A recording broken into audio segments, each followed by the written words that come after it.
Hello everybody and welcome to KOVAL Distillery. My name is Robert Birneker. I'm the master distiller and CEO of KOVAL here in Chicago. We're the first distillery in Chicago since the mid-1800s, and I'm going to show you around today.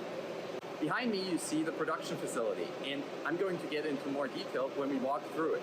However, I'd like to also talk a little bit about the name KOVAL before we get started.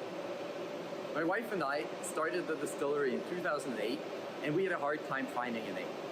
However, we were able to interview Sonnet's great uncle at the time, and he told us a little bit about the family history and the family story. Now, fortunately for us, Sonnet's great-grandfather moved to the US from Austria at the turn of the century. And he was actually supposed to become a lawyer or a doctor. However, he decided to just move to the New World and do something completely different. He actually started a battery company. The family gave him the nickname KOVAL because it meant breaking out, doing something new, changing the trajectory. And we heard this family story and thought, wow, KOVAL, well, we're breaking out, we're changing our careers, we want to do something completely different. So we thought this would be a good name for alcohol, also honoring Sonnet's family. We looked up the name in a little more detail and found out that KOVAL also means blacksmith in Polish and Eastern European languages. Now, my distilling heritage comes from my grandfather, and his last name is Schmied, which is the German for blacksmith. So we thought, fantastic, it honors both of our families, and we're actually able to bring this together, and that is how the name KOVAL started. Now I am in front of one of our mash tanks. We currently have two, and we're adding more in the coming year. KOVAL mashes everything in-house, and we actually have our own mashing technique. You can see here the grain and the mill coming in, which we need for our products. The milling happens on site, and we also make sure that we get the right grind amount for our mash.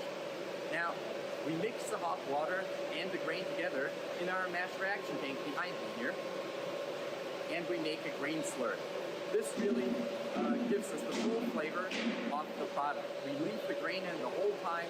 We don't filter anything out, and we use enzymes, not malt, to convert the starches over to sugars. This process takes about 8 hours, and it is really one of the most important and most difficult processes we have in our distillation. Here's a view of the inside of our mash. We're currently making some rye. Rye is one of our hardier and thicker mashes that we have. It has a lot of glucose inside, so we need to make sure that we actually liquefy it properly and add the right amount of enzymes to it. You see the foaming activity in the back? This means the enzymes are active, and we're currently converting the cracked starches over to sugars.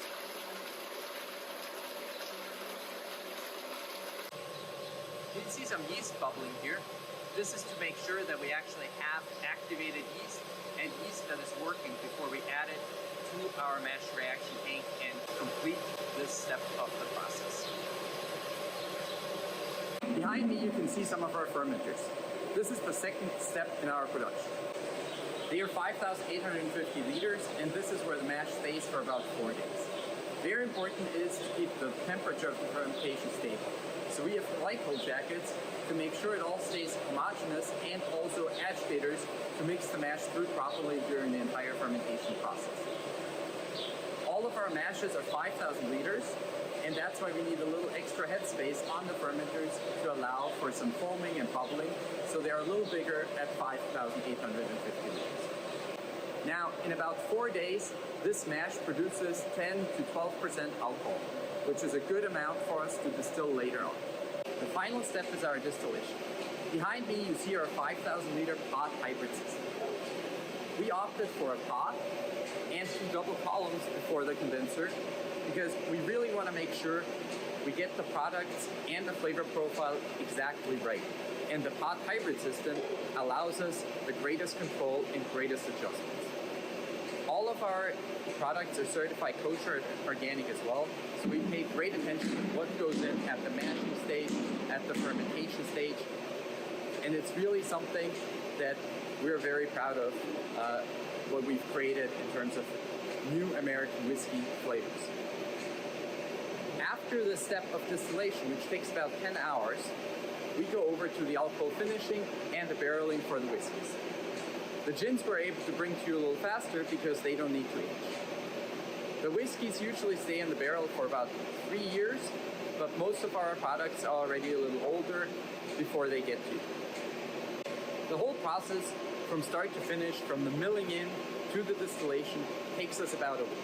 So we get the grain from the farmer, we bring it here, we mill it, we mash it. That takes about a day, about 3 to 4, 5 days for fermentation, and then the distillation takes a day as well. So from start to finish, our products in this production take about a week, but later on, especially for the whiskeys, comes the barrel aging, which is anywhere from 3 to 5 years currently. We have now arrived at the barreling stage. I'm going to show you a little bit about what we do here. So ultimately, you see the barrels being freshly filled with new make or white whiskey. First, it has to go into one of our tanks here to make sure that we have the right alcohol strength and that everything is set to barreling and ready to go. These barrels are New American Oak. That is what we need to have for our bourbons, rye, and other whiskeys. New American Oak is a wonderful product. It actually makes sure that we are able to contain the liquid, and by definition, we need to have New American Oak for some of our products. These are 30-gallon barrels from the barrel mill in Minnesota, and it allows us to really get the flavor